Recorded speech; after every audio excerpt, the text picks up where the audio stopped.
Welcome to Tenacious Entrepreneurs, where perseverance meets purpose and every setback is just another step forward. Join us as we dive into the journeys of entrepreneurs who faced failures, embraced change, and emerged stronger than ever.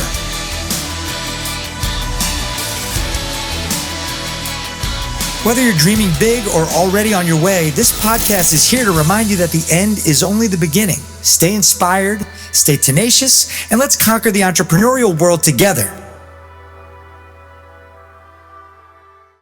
Welcome to the Tenacious Entrepreneur podcast. Again today, it's Joseph Dupont. I'm your host, and it's great to have Tracy Kelly has come and join us today from all the way from New Orleans, Louisiana, where we're filming the podcast today. Tracy, it's great to have you, man. Yeah, you too, Joey. Yeah. So Tracy's background, just to introduce him, I met Tracy multiple years ago. I would say at least 15 years ago. Tracy, you think maybe 20? 2007. Oh, okay, he knows exactly. So 2007. 18 years ago. 18 years ago, we met. Tracy was introduced to me by one of the Pastor Larry Stockstill's guys that ran all of his meetings and for him and everything. Jason Inman. Correct. Was the one that introduced me to you.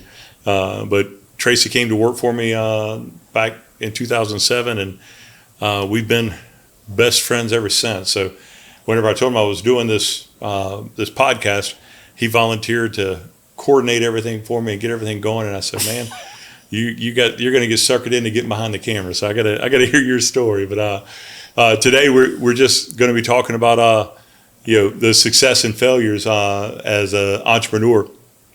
I feel like that Tracy has a unique perspective because he's been on both sides of the table as far as being an entrepreneur and working for an entrepreneur. And I definitely value what he has to say. Tracy, what's your background? What have you come up doing? Did you always want to be an entrepreneur? Or? Not at all. My dad was a blue collar guy. He, well, even further than that, I was actually adopted at birth, so I didn't know my actual parents. But the family that I was placed into, my dad was a carpenter. Never owned his own business. Always talked about it, but never really got to it. But he was from the World War II, Korean War generation. Very stoic, full of love, but very stoic in his. Go to school, get a good job, and find somebody who's going to take care of you in that job to a good retirement, and that's your path in life. Unless, he always told me, unless you want to start a business, you can make a fortune, but you always take a risk of hurting your family in the process, because he had seen other people that did that. So I went to school. I got a degree in automotive and marine diesel technology, as well as transport refrigeration. And I decided when I was in school, for some crazy reason, that I wanted to play rock music and be in a band. And so I did get my degree, but as soon as I got out of school, I grew my hair out and joined a rock band. I need to interchange here a second. Can we get some pictures of Tracy whenever he was in a rock band somewhere and put them on the screen so that we can see it? We'll get those so we can see Tracy back in the day. I'm just trying to picture you as a rock star. Okay, so go ahead, brother. Yeah, so that you play bass, or what did you do? No, actually I played guitar, but okay. And somehow I pictured you as a drummer because you're like the cool guy, man. I don't know how cool I was, but the unfortunate part of all of that was, all the lifestyle that came along with it. We almost got signed. We had about 7 major labels that were looking to do a record deal with us. This was back in the early 90s. Yeah. And, at that time, that's how music was done.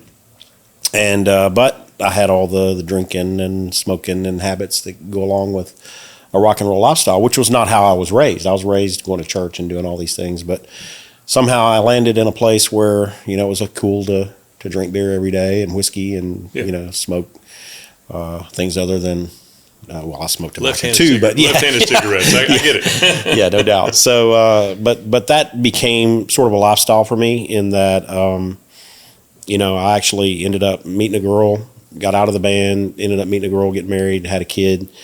And my dad told me, he's like, look, you need a trade. You went to school to have a trade, but you're not doing the trade, And So again, listening to my dad, I got a job in the plants and started out as a machine operator, worked my way up in 9 years to, it was millwright and then maintenance and shop foreman, and then outside sales rep, and then operations manager. And I had a 30,000 square foot plant that I was running, based in Canada. So I got to travel to Canada and do all those things. But it was still in that time, it was a corporate mentality. I was moving my way up the corporate ladder because that's the way I was raised. Was that you get a good job and move up the corporate ladder. Yeah. What was the shift for you that moved you into actually becoming an entrepreneur? Well, ironically, one of our family friends, one of my best friends actually, he passed away, but his older brother was in the military. And after that plant job dried up, they actually were sold to a company in New York, and they dismantled the plant and basically we made stainless steel, so we had a specialty niche market, and they dismantled the plant, and then they ended up moving me out of a job, and I landed with him. He was a franchise owner in the home service industry, and I had an opportunity with him to ride around and look at all the things that he was doing. And in the process, he started introducing me to people like Jim Rohn and Robert Kiyosaki, Rich Dad Poor Dad, and he was very much an entrepreneur. Had started multiple businesses and then got into the world of franchising. And I got the bug. I started traveling around, going meeting Zig Ziglar and Brian Tracy, and these different world class people, flying to California and going to seminars and things like that. And that when I got in my head that I could either work and have the government, take the taxes out and then spend what was left over, or I could work and then, spend and then get taxed on what's left over, that clicked something in my head. I said, oh, okay, I'm in control of my own fortune and my own destiny by doing this. Yeah. So I wanted to learn anything I could about that. Yeah. And so that's how I got into it. What was your first entrepreneurial thing that you jumped into? What was the first thing you did? Well, I kept on working. I ended up getting into, I kept learning, right? So I had an opportunity to actually buy or be a partner in purchasing a franchise. That's how I ended up in South Louisiana, because I grew up in Shreveport. Right. And we had an opportunity to buy a franchise in the Baton Rouge market, which is how I ended up here, literally the month before Katrina hit. Oh, wow. And, so that sort of changed the whole trajectory of home services and home repair. So you say home services, I mean, you're selling glass, or I think that's what your home service company was? Yeah. So I was involved, specifically in the glass industry. But the larger franchise actually is the largest home service company in the world, which shall remain unnamed, but for obvious reasons later on. But so I ended up going into this partnership, and I learned through the partnership that a handshake deal is great, even between Christians, but there are things about memorandums of understanding and emails that you need to keep track of all your agreements and how things go, because along the way, some things that you thought you had worked out on a handshake deal don't end up working out. Right. And so later on, I ended up buying that franchise. But to make a long story short, in that franchise deal, I ended up backing out at the time of being an owner, and I landed with you. Yeah. So that was 2007. That was a change in trajectory where I thought, number one, I'd failed in business, and I ended up going back to work for someone else, which was you, right? An entrepreneur. Yeah. Yeah. So when you came in with me, I recognized that you had the creative skills that it took to run your own business. You just needed a little bit of a net to have around you for a safety net, to where you'd be able to take these risks and do things on your own. And I think together we ended up starting DirecTV franchise and Dish Network franchise, and we did nationwide franchise with that, and we sold them in the RV industry. And correct. And after I closed the RV dealership down, you went on with the DirecTV and the Dish Network franchise, and then of course you went back into the franchise business, right? I did. I ended up purchasing the franchise that I actually partnered with someone else on. I purchased it from the same person. Okay. So they moved on. Their lives changed a little bit, and of course mine was in a different position. And another lesson learned in that I actually financed the purchase of the franchise with credit cards. Oh, which, wow. which a lot of entrepreneurs have done. 28% interest. Huh? Correct. So that was a learning experience. I think that's the weakness of every entrepreneur is that like we don't see the cliff. I remember I had a tax attorney that I was dealing with one time, and he said, "Joey, you're just so fearless, man. Like you just run, jump over that cliff, and just keep climbing up the other side, and go to make it happen, man. You always figure out how to make it happen." And I was like, the difference is that I don't see the cliff. Yeah. Until I get 10 feet from it, and then I and I jump. But that's the way it is so many times. Like with entrepreneurs, like I just don't think that they see the cliff. They don't see the pitfalls. That I started this with credit cards. It's going to take a lot for me to outrun 28% interest rate. Well, yeah, I had faith, in the franchise and its ability to make money, and I did end up paying off the credit card. So that was a good thing. But it's also, for you and I both, we have, strong admin wives that hold our feet to the ground sometimes to keep us from falling off the cliff. Oh, yeah. I think. And, my wife is also my business partner and very much a rock and roots. How does that work? Like, okay, your wife's your business partner. Yeah. How do you figure out how to leave it at home? Like, is there a way that you're able to disconnect to where it's like, okay, you want to ask her or me? No. she has a saying, business all the time. But at least for me, that I'm constantly, thinking, not that I don't take care of my kids or love my wife or anything like that. Yeah, but you're constantly thinking of business. Constantly thinking of ways to do a new business or to help the business that I'm in. Yeah, because they truly are like children. Yeah, I tell people all the time. People say, well, I'm not quite ready to start my business, but I know when I get ready, it'll be good. And it'll be like, hey, starting a business is like having a kid. You're never going to be ready. Right. You just got to do it, and then you'll figure it out along the way. Okay, so fast forward, like, okay, you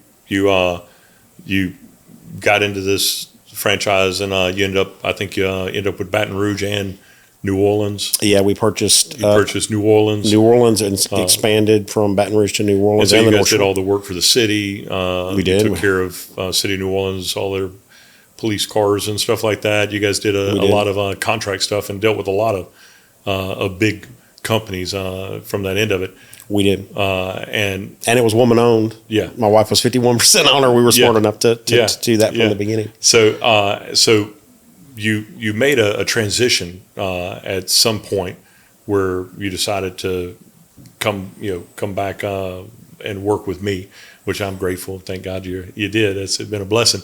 But at what point did you decide that it was time for you to walk away from the franchise world and go back into the entrepreneurial? Well, actually, you're an entrepreneur then, but go back into this side of the table, working with us. Yeah, well, there's a lot of difference in then and now, but to synopsis it, I guess what I'm trying to make a point is like,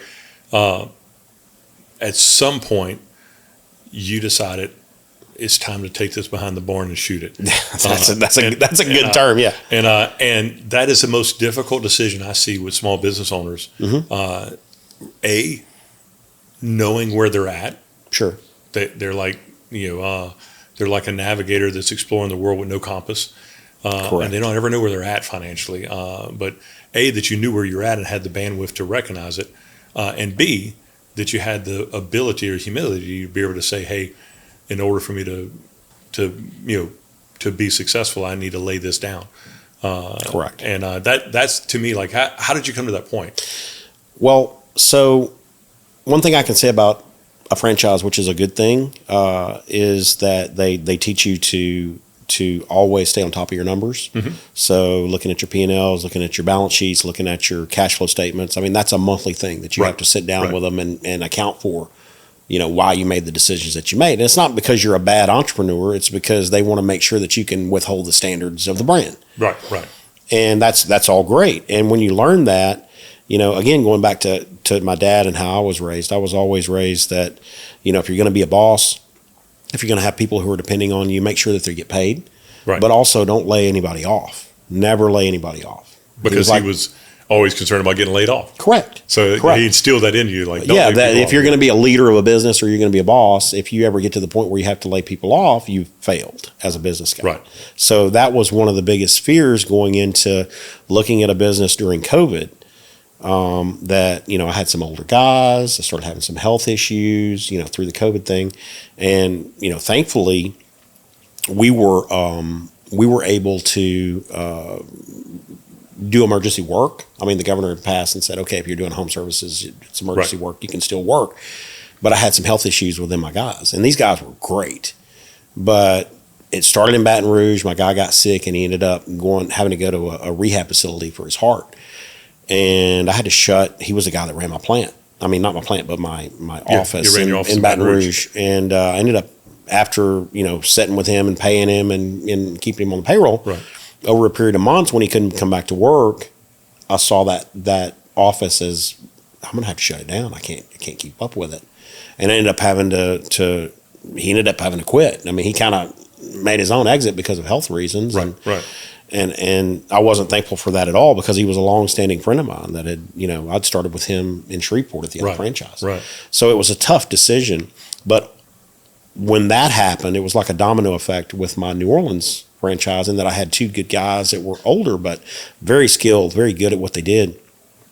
And some other guys that I brought in, tried to help, and all these different, going through employees, like everybody does. Employees can be great, and employees can be just like children. I mean, just very problematic. Yeah, we all know.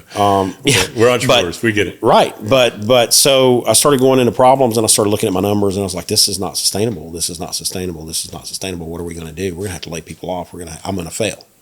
Right. And we looked at it, we prayed about it, and we got a piece that no matter what happened, it wasn't the business that was going to define us. It was going to be how we didn't react, how we were proactive in shutting it down. So we ended up, yes, having to shut it down, having to lay people off. I had to go through the process of negotiating with the franchise, with all the contracts, and the agreements and all those things that come up. And everything that you went into credit card debt for. I ended up having to be a good steward to get out of it. I had to figure out how to get out of it with integrity. But it was all done, amicably. Everybody settled out, and it was done amicably with our employees.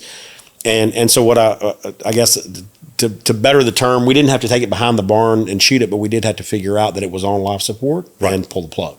Right. And that's just as tough. It was like losing a child. Right. I tell people all the time, like, whenever I lost, my business, the first business that I lost, I've gone through bad things. I've gone through, divorce. I've gone through a child almost dying. I've gone through some serious hard stuff. But as a man, I can say that, like, I found my identity was wrapped into my business. And so when my business failed, I felt like that my identity failed. I remember the first time Pastor Larry introduced me at a businessman's luncheon or something. He even struggled. Like, he's like, hey, and let me introduce Joey Dupont. He's he used to say the RV guy. Yeah. But then he said, he's and I jumped in and said, I'm an entrepreneur.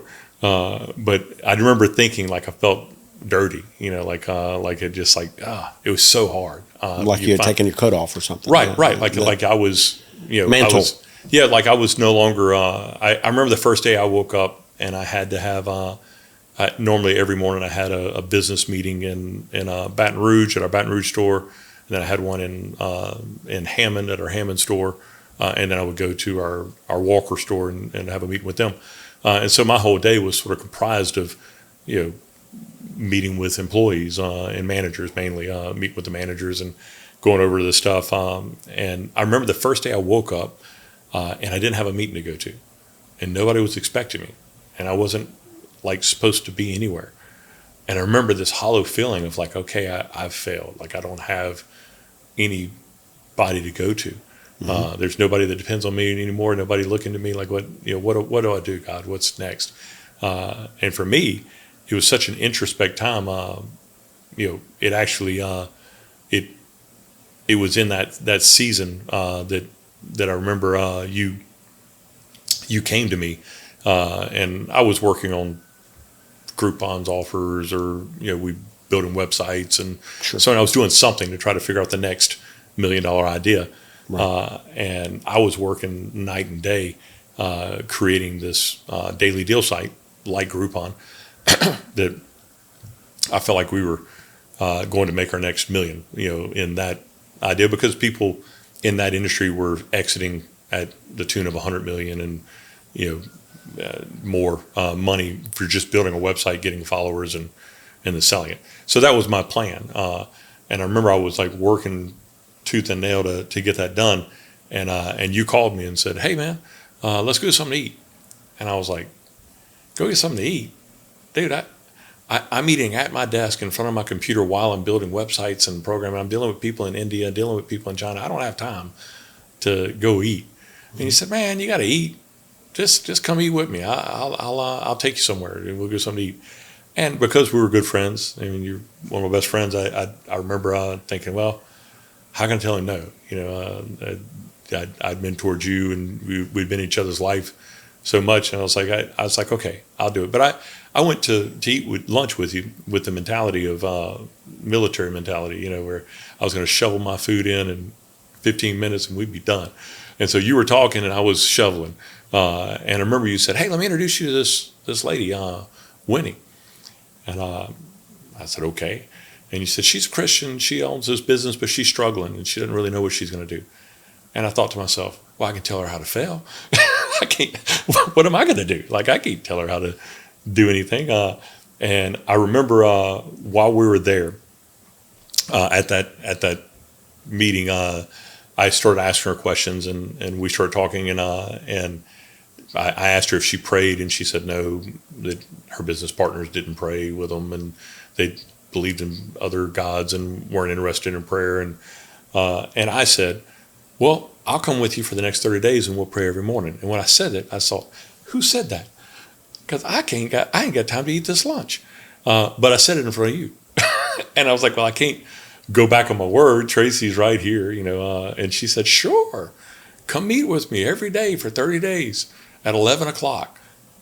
11 o'clock, that was like, I couldn't even really get my business going to build a website in time. And so I was like, I was dealing in the morning with India, and at night with like Pakistan or wherever I was at. And so the two different worlds, like I had to just like stop doing my morning work altogether because I couldn't get started because I was too engaged and I would miss it. Mm-hmm. And so it was in that moment that I actually started learning how to play the guitar. I started learning how to play the piano. I started having better prayer time and worship time. But it was at that critical moment.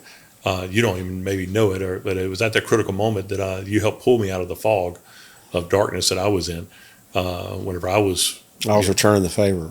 Yeah, I had no idea. But you know what I'm saying? Like I just had no idea. I didn't know. No, I didn't know either. That's how God works. So yeah, I had no idea. But that was a pivotal moment for me. Like from that 30-day process that we prayed with Winnie for her business. In that 30 days, her business turned around. I remember we had the first prayer meeting. I invited you and several of our other guys that had worked for me.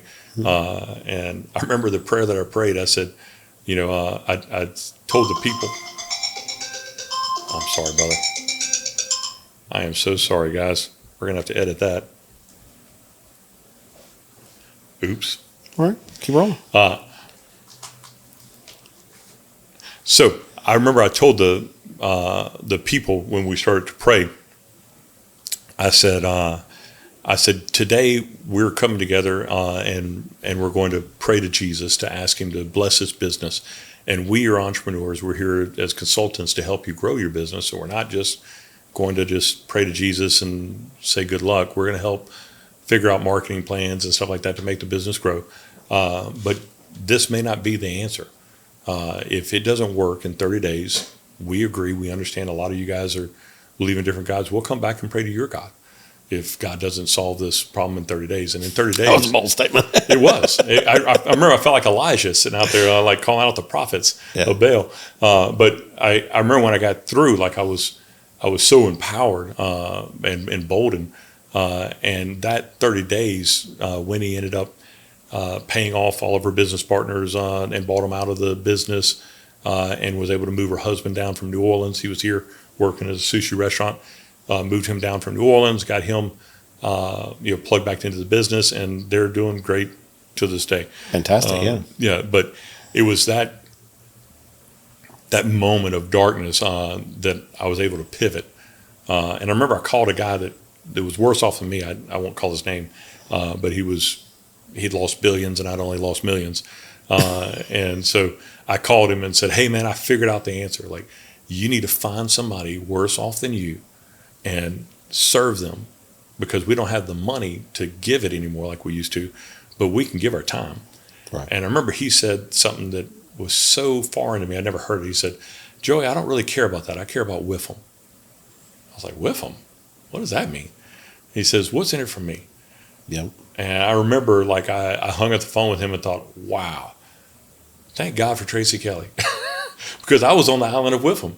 I was in the middle of my room building out the website, and I was going to make the next $1 million idea, and it was all going to be successful. But I was just going to be the same unsuccessful person if I just had money, because I was hanging my success on finances.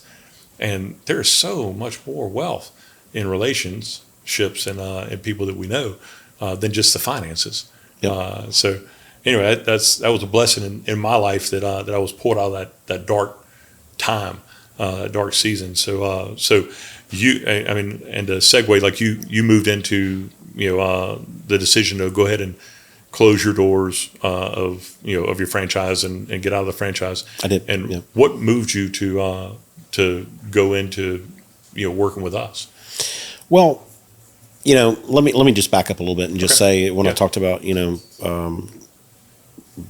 paying you back, basically, but not really paying you back, but again, the problem that I had that grew for a long time with drinking and drugs to a certain extent. When I went to work for you at first back in 2007, I was still drinking and doing things like that, and I remember you had praise and worship music going in the office, and I remember telling my wife, who I thought was saved, but we weren't going to church or anything.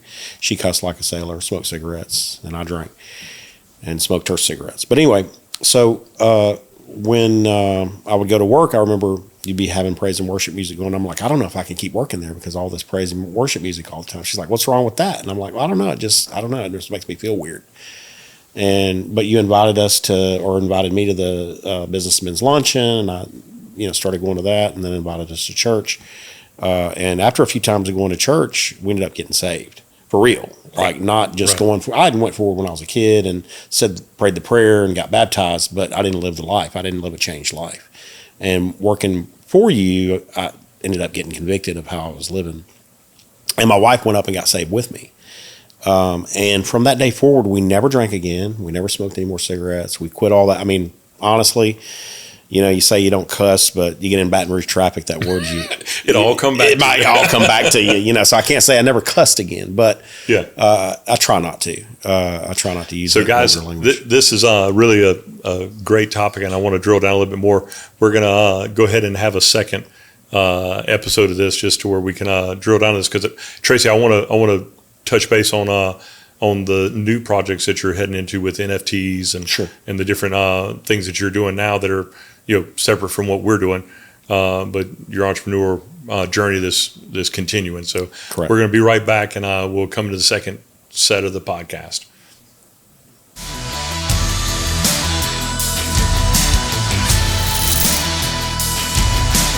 Welcome to Tenacious Entrepreneurs, where perseverance meets purpose and every setback is just another step forward. Join us as we dive into the journeys of entrepreneurs who faced failures, embraced change, and emerged stronger than ever.